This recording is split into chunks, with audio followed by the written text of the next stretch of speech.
Kuwi berarti ujiannya panjang kon ngruwet wong ngono, Pak. Ngene lho. Rek digawe wet wong, Heeh.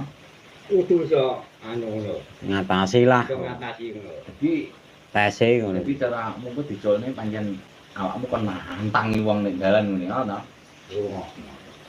Ora kon nantani. Pokoknya aku kadang aku nyandi ngono. Iso wampu. Ora kok jalu wong. Kowe kudu iso Kan kita tahu.